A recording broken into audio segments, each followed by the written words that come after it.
So I'll open up with a rather, you talked about Alexa. So we've been reading so much about the exposure of, I think, centralized systems is really what I want to talk about. And how blockchain, with the assistance of things like smart contracts and whatnot, can be used to bring out the best of AI rather than the worst of AI. So I thought I'll have you address that, because I think the applications of AI are tremendous, and we can think of many, many different situations, not just adding convenience to our lives, but also adding things in healthful ways for our own personal health. So I'll let you address the scope of that. So the way I got into this intersection of AI and blockchain was, again, for actually privacy reasons initially. As part of this goal that we have to pretty much destroy Alexa and every other product out there that's just sucking your data, we had to find a way where we could train neural networks, machine learning algorithms without any compromise in privacy. And so we found a way where you could combine something called federated learning, which is a form of decentralized machine learning, with a technique in cryptography called multi-party computation, so that you could train a neural network on encrypted data. So as a user, I would never send my actual data, I would send encrypted data, so I would have no issues with privacy. However, the only issue is that to make this work, we needed to incentivize people in a network of compute nodes to participate and to do it honestly. And so in that case, blockchain and using a token was a great way to do it, because you could not only reward people for participating, you could also, through some kind of zero knowledge proof systems, make sure that they're actually doing what they're supposed to do. Mm-hmm. And so it just ended up being, a fundamental glue in that puzzle, without which nobody would actually care. Right. I'm glad you brought up zero knowledge proof. That's something that I talk about frequently as a way of preserving privacy and confidentiality, and yet be able to share the data. So for those of you who may or may not be aware of what zero knowledge proof is, it's an ability to show your identity, to validate your identity without necessarily divulging sensitive pieces of information about yourself. So the classic example that most people talk about is, you're at a restaurant or a bar and somebody needs to see your ID to show that you're above 21 to order a drink.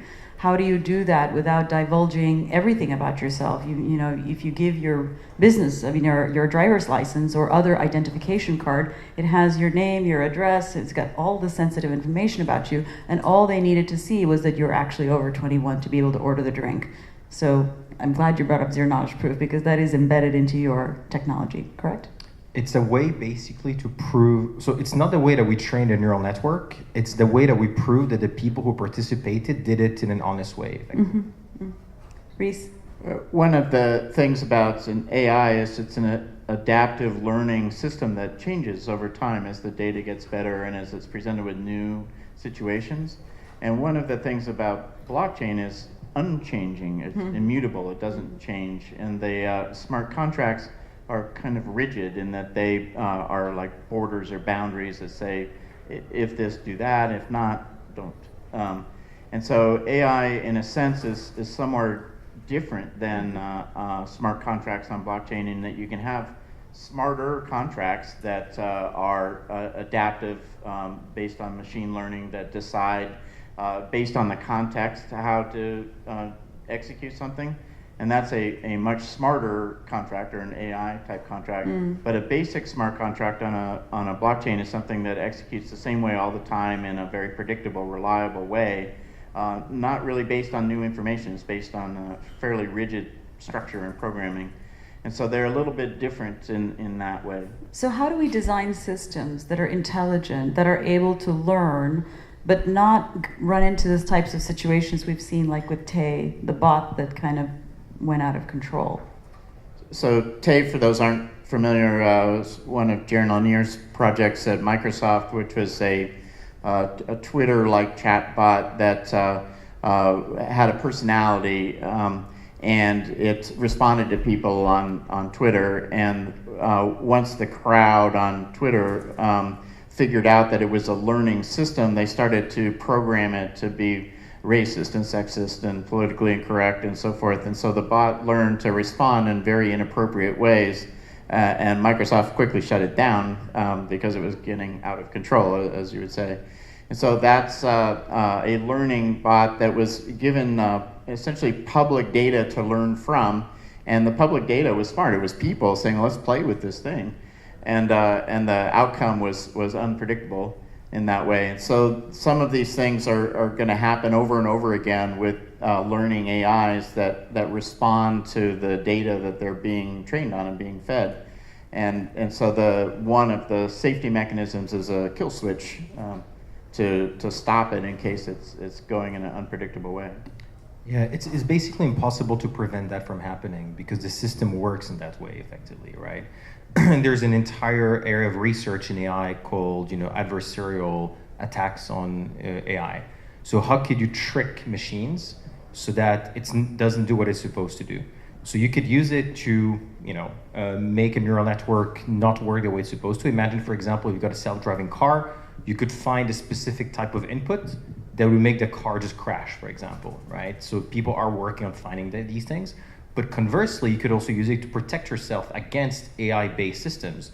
So someone, I think it was at Yandex, I don't remember, did like this super cool thing where you would paint your face in specific ways, and face recognition AI algorithms wouldn't recognize you anymore. So that was a way to basically hide from face recognition stuff. So I'm glad you brought up that, because I'll talk about this, and Reese, you've heard me talk about this before, which is the issue of bias in AI. The fact remains that in many AI data sets, you do have inherent bias. They're being trained on data sets that are quite limited, that are not inclusive of our human population, so to speak. So how do we ensure right from the get-go that we're training the AI appropriately, but then maybe once it's released, if you're, Reese, to your point that you have to keep learning, or these learning bots or learning AI really do need to function at their optimum best when they're released out into public data, how do we ensure that there is a governance model, that there's an ethics sort of underlying structure that then prevents harmful things from happening with AI? Well, these are difficult problems where you could train an AI about global humans in every country and every culture in a different way. But then if you were to apply that trained AI to a problem like Eskimos' fishing choices, and if the goal is how to fish in the snow in the North Pole and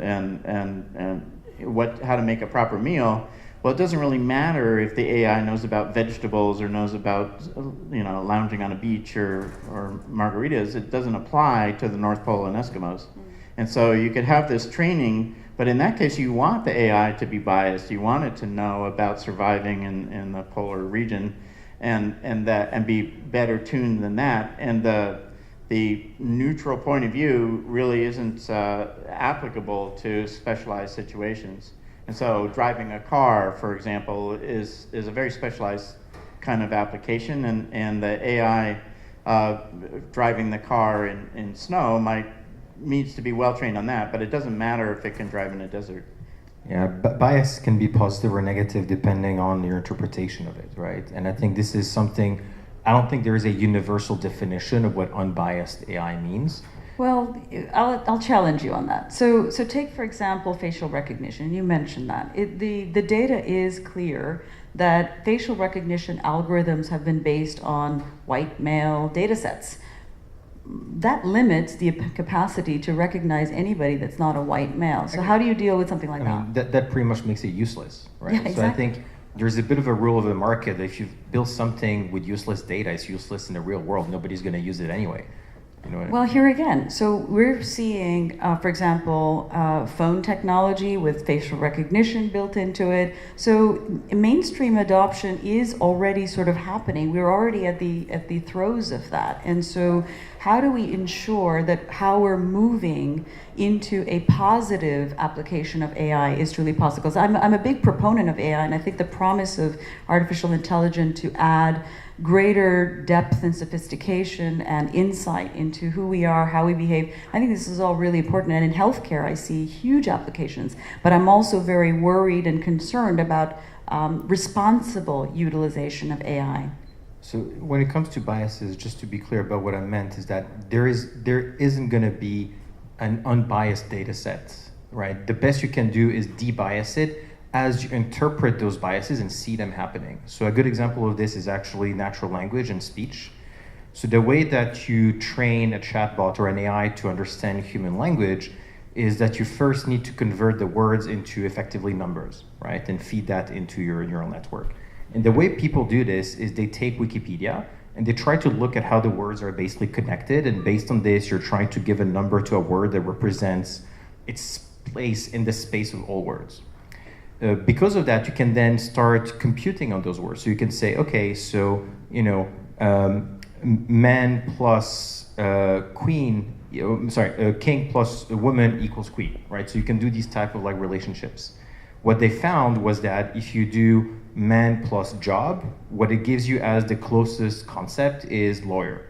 If you do woman plus job, what it gives you the closest concept was, how do you say in English? Like mom at home, basically.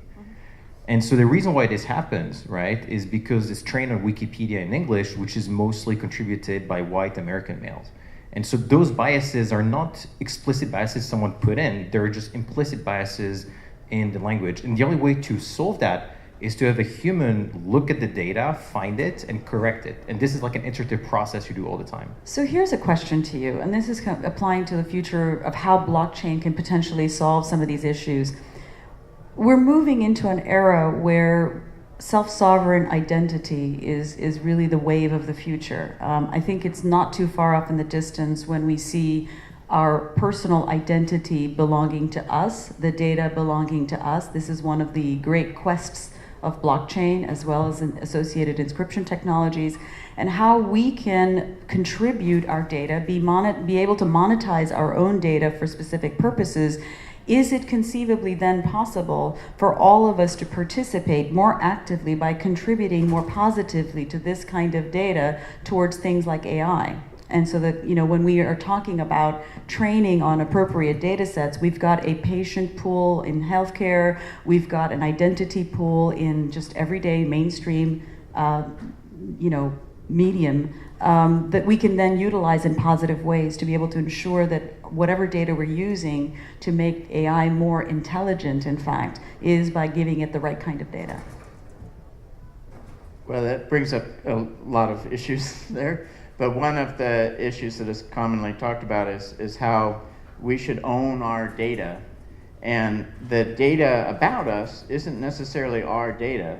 Like the credit reporting agencies or the government criminal record about somebody isn't our data, it's the government's data about what our behavior has been. Mm-hmm. And so we don't really own that. We can't change it. We can't erase it. We can't improve it. Unless you're European. Right, okay. And the same with credit reports. Every personal data company has a value. Okay. And so there's this desire from a consumer point of view to say, well, my data on Google or Facebook is mine and it doesn't belong to them. And you can say, well, the data that you put there, when you had it, it was yours. When you put it there, you volunteered it into a system. And there's a kind of misunderstanding about how some of those businesses work in that if I'm Pepsi and I would like to send an advertisement to all the people who say they like Coca-Cola, I need some people to do that for me, and that they need to figure out of the database of people which ones like Coca-Cola, and then other engineers have to figure out, well, how does my ad about Pepsi get to the people who like Coca-Cola? And that's tens of thousands of engineers and technical people who do that based on the data that's already there. And that's where the real value comes from. That's why they can charge a lot of money for those ads. But if there's just a blockchain that has my information on it, even if it says I like Coca-Cola or not, it would be next to impossible for Coca-Cola itself to mine that blockchain and say, okay, well, we're going to sort out of the 2 billion people, which 100 million like the thing we want to advertise to, and then we have to figure out how to send an ad to them. What do? Your email? So it's not a simple situation. A friend of mine Last gave minute thoughts, because I think we are out of time. A friend of mine gave a good metaphor for that. He said that a lot of people are focusing on the value of data, and not enough people are focusing on the value of how data flows and how it's actually being exploited, which is exactly where the value is. The data in itself is worthless. What's really interesting is what you do with the data. And so I think, what you describe here is a very good example of that. And in general, the idea that you could potentially compute on encrypted data would basically enable every single use case without any actual risk on your own personal privacy because of your data. So, I think that's very spot on. So unfortunately, we're out of time because I think we could spend easily the next hour talking about this subject. But I think that, please give a big hand of applause for really these great experts in AI. And I think it's been pretty exciting to find out another side of AI that we don't usually talk about. Thank you.